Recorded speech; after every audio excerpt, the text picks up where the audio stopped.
A Clerk's Journey to Châu Thành Unveils Teacher 7. A healer with mystical tales and powers.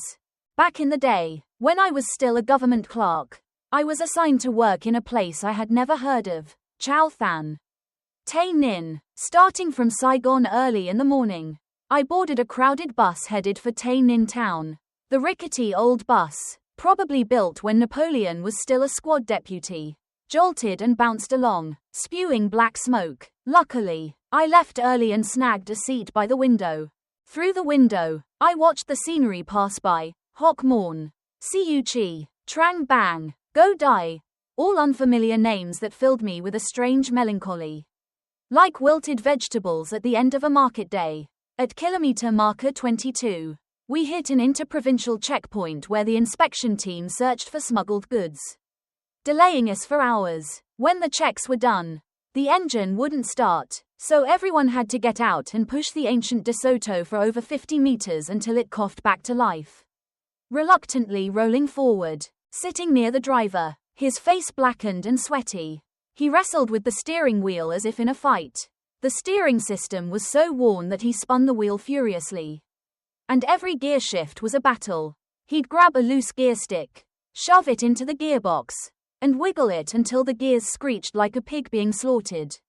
After much effort, he'd manage to shift, and the bus would lurch forward. The 99-kilometer journey from Saigon to Tay Ninh took nearly 7 hours. Just past noon, the bus dropped us off at gate number 2 of Long Hoa Market. Back then, Tay Ninh town was sparsely populated, with most people clustered around Khao Quan and Long Hoa Market.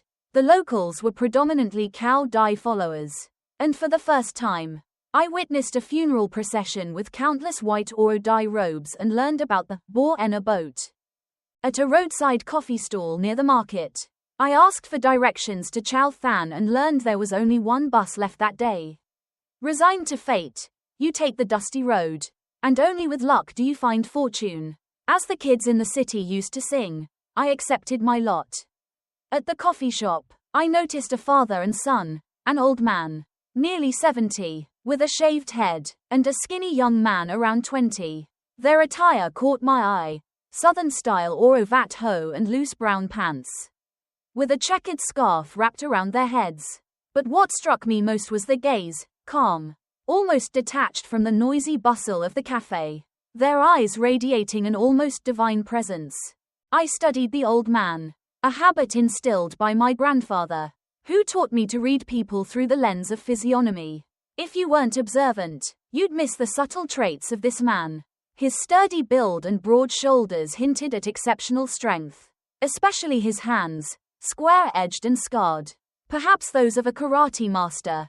His eyes, in particular, carried a commanding aura, forcing others to avert their gaze. Around his neck hung a tarnished silver chain with a massive wild boar tusk, its tip capped with sharp silver. From him emanated an air of dignity, strength, and an inexplicable trustworthiness. Could this be the kind of man who inspired the character Vo Tong in the Southern Forest Land I read as a child? Finally, it was time for the last bus to Châu Thành. Compared to this contraption, the earlier De Soto was paradise. The locals called it a rotten bus, little more than a pigsty on wheels. Its body made of rough planks slapped onto a frame so worthless even scrap collectors would pass it up. Most bizarrely, at the back was a massive black pipe, glowing red with burning charcoal. With fuel scarce, they'd resorted to running the bus on charcoal. I boarded and deliberately sat near the father and son. On either side of the road, Tay Ninh's forest stretched endlessly green, interspersed with rice paddies and cassava fields. Occasionally, ancient sugar palm trees appeared, reminding me I was traveling through land once belonging to the Khmer. The road to Châu Thành was a dusty red dirt path, riddled with massive potholes. It was the dry season, and the afternoon heat was stifling, compounded by the press of bodies and the fumes from the charcoal furnace behind us, soaking my clothes in sweat. To distract myself from the grueling journey, I struck up a conversation with the father and son. The old man, named Bay, likely his birth order, as is the custom in the south, lived near Na Ba So, a chilling name tied to an execution ground. He was a healer, a master of charms, specializing in curing ailments caused by curses or love-induced madness. His wife was also a skilled healer, possibly even more powerful, as she had graduated from their teacher's tutelage before him. They had 6 children, 4 sons and 2 daughters, all assisting in their healing work. In their youth, the couple traveled far and wide seeking masters to learn their craft. From Anjang and Chao Doc to Nam Can, leaving their footprints everywhere, they eventually settled at the foot of Ta Lon Mountain in Cambodia for nearly 20 years before the Vietnam-Cambodia War forced him to relocate to Chao Than.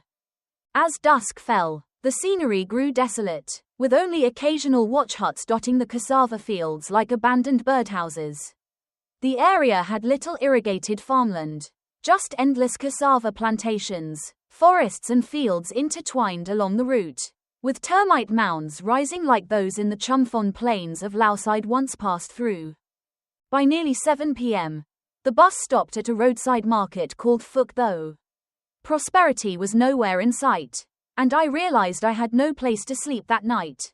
I invited the father and son for a quick, bak siu, coffee to warm up before parting ways.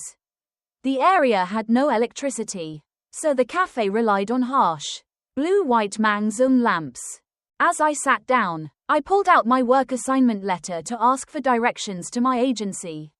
To my shock, the cafe owner informed me that the office had moved to Tan Bien, nearly 50 kilometers away. She fretted over my situation, as no buses were running that late. Defeated, I sighed heavily. Seeing this, the old man spoke up. "If you don't mind our humble home, you're welcome to stay the night. Tomorrow, I'll have my son to take you to your office on the damn motorbike." With no other options, I gratefully accepted their hospitality. We trudged through the dark Tay Ninh forest, following a narrow path across cassava fields for nearly an hour until we reached their home. Calling it a house was generous. It was a shack of eucalyptus logs nailed together, with plank walls so gapped you could see straight through.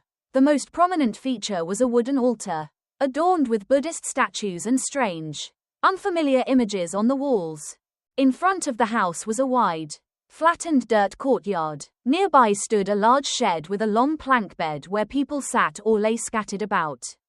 Around the house, makeshift stoves of 3 stones dotted the area, with people cooking dinner. The scene felt like a temporary camp after a march, hastily thrown together. At the courtyard, the family rushed out to greet teacher with lively chatter. The old man pulled items from a large bag his son carried, herbal medicines distributed to each family. He introduced me to everyone and told me to wash up at the well. A dark-skinned young man swiftly guided me and drew a huge bucket of icy well water. After bathing, I returned to find a grand feast laid out on 3 large mats in the courtyard. Barely enough space for everyone.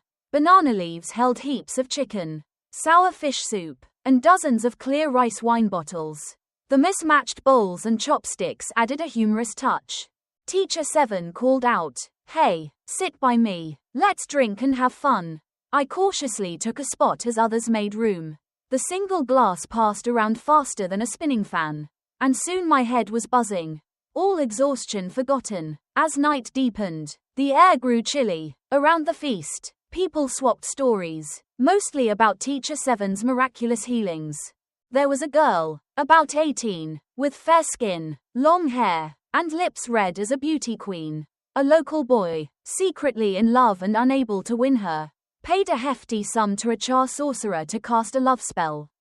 Instead of love, the girl went mad, tearing her clothes, wandering naked, and eating filth. Her family took her to countless healers and hospitals for over a year with no cure. Finally, someone suggested Teacher 7, and they brought her over 100 kilometers to him. Before leaving, she resisted fiercely, biting and scratching anyone near. Her family had to tie her up and transport her on a cart. At the gate, she woke screaming and cursing, terrifying everyone. Teacher 7's wife stood, took a cup of ritual wine from the altar, lit 3 incense sticks, and muttered a prayer. She sprayed the wine and waved the incense over the girl, who instantly fell silent, cowering like a dog before firecrackers. They brought her inside, and after 3 rituals using roosters to expel the spirit, the girl was now lucid, sitting shyly beside her mother as people recounted her story. Intrigued, I asked Teacher 7, "How do you expel spirits with chickens?" He smiled at me with a pitying look and said, "If you want to know, wake up early tomorrow and watch." That night, I slept on a hammock in the courtyard, unable to rest despite the wine. The darkness was thick, broken only by the faint glow of oil lamps and red incense sticks on the altar. Near the main altar, I noticed a lower table with large, smooth stones like oversized pebbles, each with its own incense and offerings. Why worship stones? Pondering this, I drifted off. A resonant bell woke me at dawn. Roosters crowed as candlelight flickered on the altar, and incense smoke thickened the chilly morning air. Teacher 7, his sons, and a dozen disciples performed a ritual before the ancestral altar.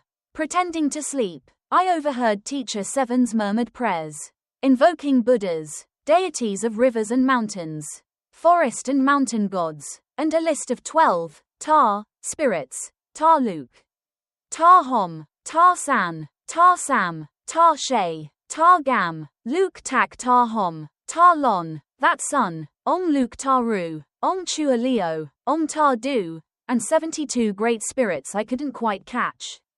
Oddly, Teacher 7 and his disciples performed the ritual bare-chested, wearing only short tar pants. After about an hour, the ceremony ended, and the disciples spilled into the courtyard to practice martial arts. As a former scout in the Laos forests, I'd learned some martial arts, but their techniques were unlike anything I'd seen. They chanted strange phrases before moving, their eyes fixed forward, emotionless, yet their strikes were mesmerizingly graceful, making me envious. I also noticed tattoos of Cambodian Apsara dances on their arms. Occasionally, someone would leap onto a large jackfruit tree in the courtyard, clawing its trunk with hands curved like tiger claws, shredding the tough bark as if a real beast had attacked. The person showed no pain or fatigue. Around 7 a.m., Teacher 7's youngest daughter brought out a massive pot of chicken porridge. Fragrant with scallions, cilantro, and pepper, we ate quickly, then sat as Teacher 7 assigned the day's tasks. To my excitement, he and his disciples were set to perform the final spirit expulsion for the girl using a rooster that morning.